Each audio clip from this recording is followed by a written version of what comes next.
Hello and welcome to VOD of Consciousness with Sientir. I'm Sientir, and you can support me at that's the wrong key at my Patreon at patreon.com/Sientir.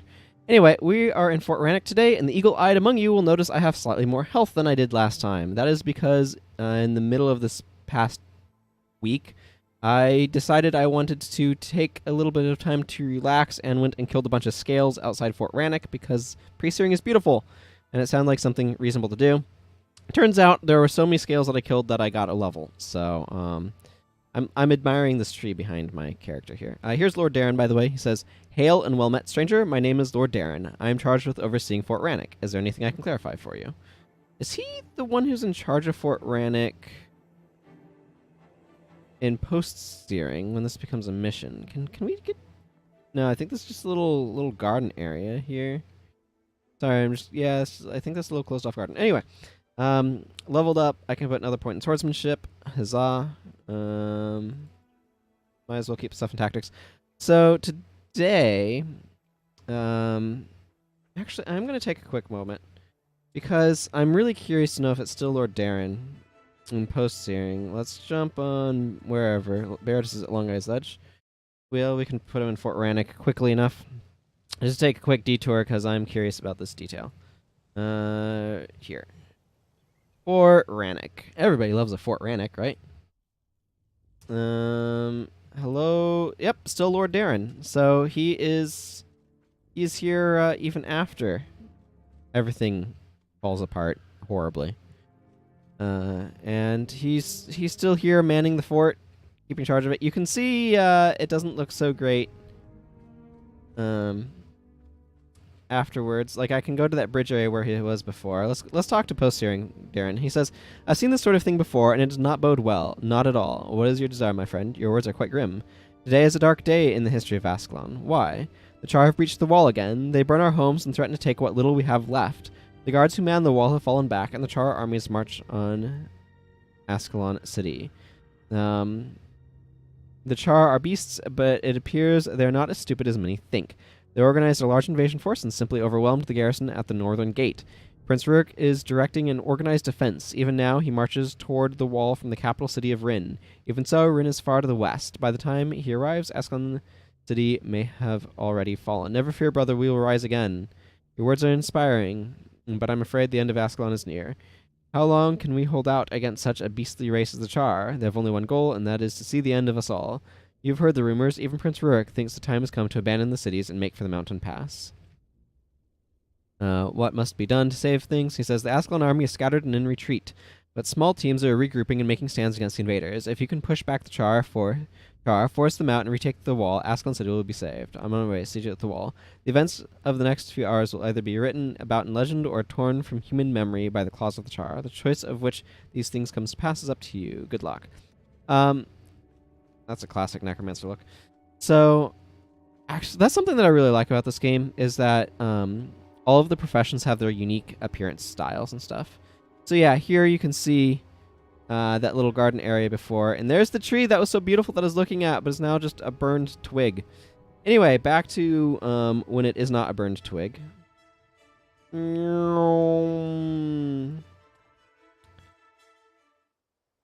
You can see how much there is to do on, like, a single character. Okay, so there's more people here in pre-searing than there is in post-searing. But it's a nicer place now. So something that I noticed that's relevant... Oh, what does Hatcher want? Oh, okay. He'll give me a chest piece for unnatural seeds, but I already have one. So that's not a particularly relevant request. Varus over here wants spider legs and will give me a new... pants. New skirt, technically. Excuse me. Why do I have the hiccups? Like, that's a ranger, and I can tell just from looking at them. So he wants some spider legs, and will give me Crichton leggings. So, but yeah, every profession has its own sort of appearance and style in this game, which is something that I really, really like. You can tell at a glance, just based upon, like, armor styles and stuff, what profession someone is. So anyway, we need to go hunt spiders if we're going to get some new pants. So maybe I'll do that. Here's Mary, you might remember, because we just recently did this, I think, that she does stuff with apples. We got our apples back. Accidentally ran into them on our way here. And yeah. So over this way, by the way, you can just see all of the red text popping up on my screen. Like, all of these red dots on the mini-map. Look how many scale there are over here. It's ridiculous. You can see them all here. So I just was hunting all of them down. Actually, before I go that way, though, okay, well, I guess we're going to hunt some scale here. Give me a moment. They're not going to take terribly long because they're not terribly impressive. But,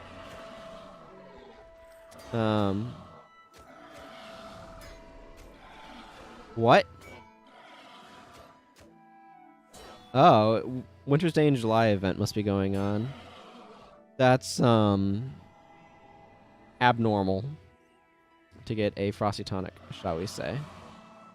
So I'm just going to ignore these guys and run past them, hopefully. Yeah, you can see them bunching up behind me. That's what I wanted. Then I can drop a firestorm and it will, like, hit all of them. And you can see that overall they're not terribly impressive. You do need to use your healing signet early, though.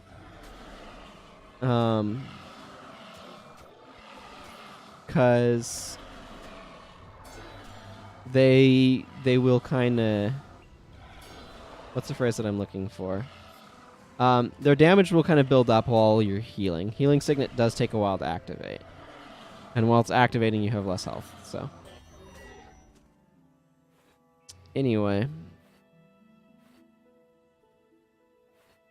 Okay, so I want to go over this way, though, because if I'm remembering correctly, and it has been a while, so I might not be. More scale. Never-ending hordes of scale. Giving me unidentified earth equipment. Earth wands and... Ah, yes. Pre-Searing, when it sort of makes sense to have Firestorm on a warrior. I mean, even now it doesn't entirely make sense, but... Also, it seems like enemies in Pre-Searing don't have the typical like AoE scatter AI that they do later. So I don't know what's up with that. Back here, yeah, like you have to go through all these vines and stuff. And you kind of get into this back area here. It's kind of like the middle of nowhere. And this is kind of like a secret garden area. I don't know how long this has been in the game. My imagination is from the start, but it certainly wasn't relevant right away. But it is relevant these days. As you can see, there is Professor Yakington and Nicholas Sandford up this way. So, and you can find Nicholas as Nicholas the Traveler in Post-Searing, or outside of, like, he goes all over the world. Like, this guy is a true journeyman. But this is just a cool, like, sunken ruins area. And if this was Guild Wars 2, you could jump in and find some sort of point of interest there. But frankly, this here is just point of interest enough. Are they crepuscular? Crepuscular? I don't know. Look at those beautiful rays of light and the dappled leaves and the... Okay, frankly, brackish water, but it's really pretty. Anyway, this is a nice little hidden garden area. Sunken ruins and stuff. And here we have our Dolyak, the venerable Professor Yakington. As you notice, there's a couple of important things here.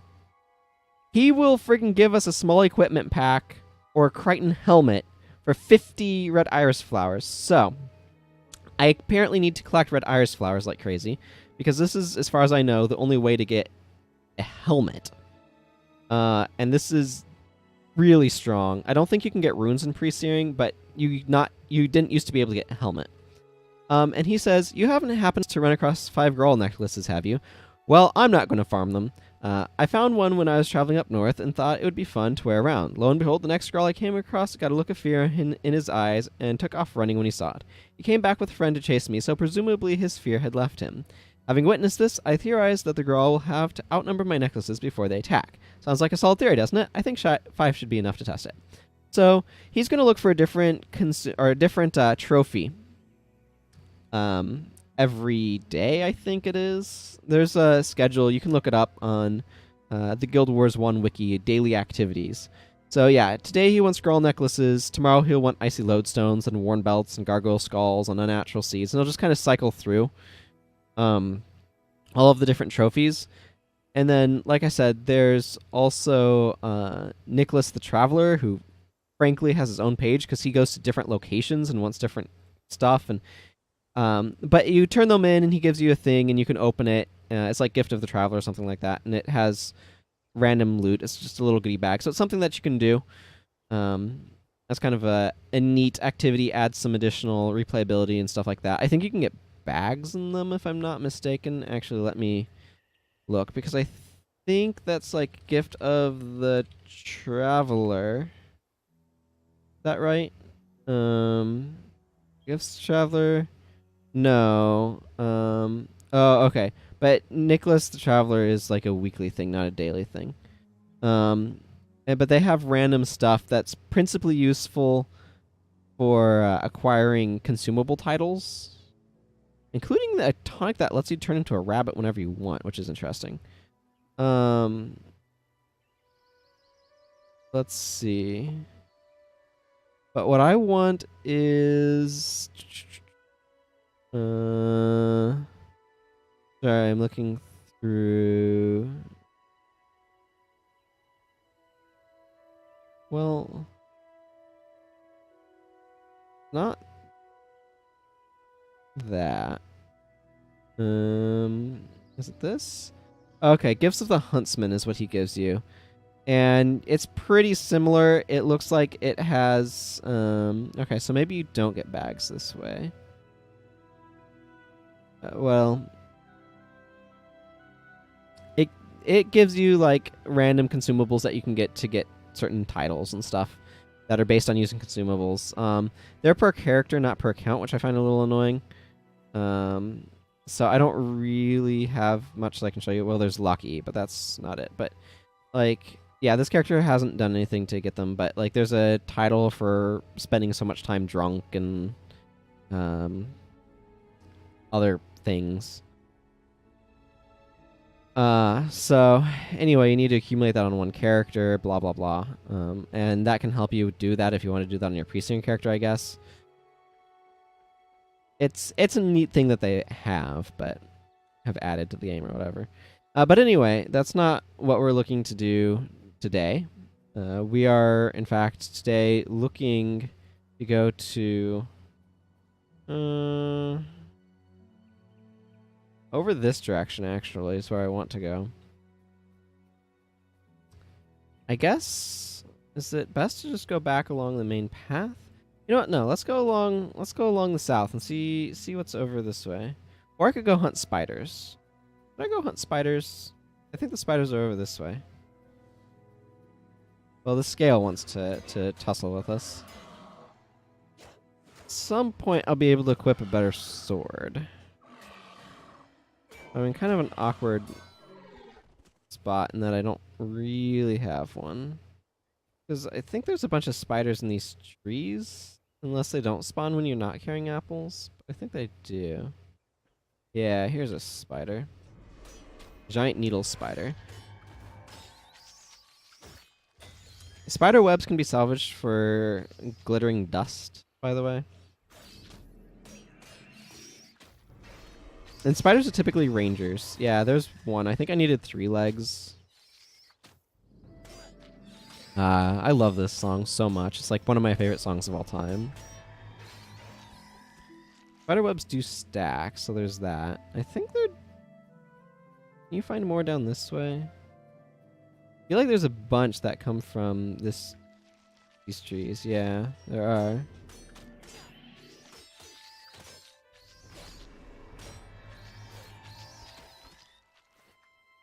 Snowman summoners are funny. Let me show you what a snowman summoner does. Yup. Oh man, that gives me so much nostalgia for Winter's Day. Oh wow, the short sword is not better. I was hoping for a brief moment that it might be. Wait, no, is it this tree? There's some tree here that has like 5 spiders in it or something ludicrous. Apparently it's not this one. Oh, you can get back over here. Nothing over here. Interesting nonetheless. I kind of wish there was a Pre-Searing cartography title. That would be really cool.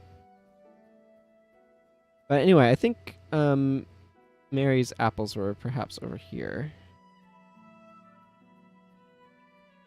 Oh, yeah, I know. Here's a bunch of spiders. They're probably not going to care too much about this firestorm, but...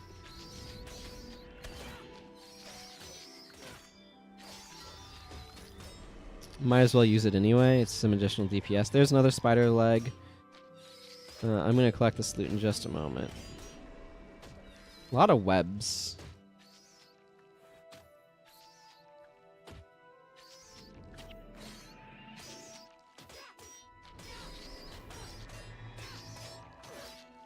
Longbow I don't have any use for. Oh, there's a bunch of aloe husks over there. Fascinating. I don't know. I'm just kind of wandering around, to be honest. Ooh, an oak heart. That's exciting. How is my inventory doing? The natural seeds. Yeah, these level 1 ones have like no health.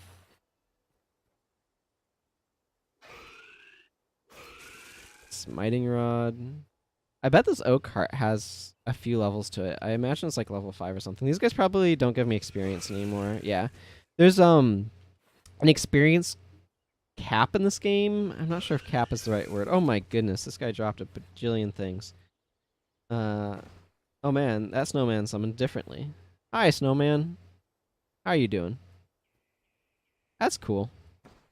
Where was I? Imagining that that's level 5 oak heart. It is a level 5 oak heart. I'm gonna take... actually, no. I'm just gonna firestorm the aloe husk because they use random monk skills. And that's gonna keep it pretty distracted. Oh, this uses random monk skills too. It's not very beefy though. Ooh, orange dye. Oh, my inventory's full. Well, let's drink this eggnog. You might notice some slight effects to the screen. That is not your imagination. That is the effects of drinking the eggnog. Alcohol in this game gives strange screen effects when you use it. So... yeah, that's what we're experiencing now. What is in my back over here? Okay, so if I want to use a warhammer, I have a hammer. Cool. Okay, well, I am going to go back to Fort Ranik and clear out my inventory. But I'm going to do that off screen. I'm going to go ahead and call this an episode, everyone. So until next time, take care. Bye-bye.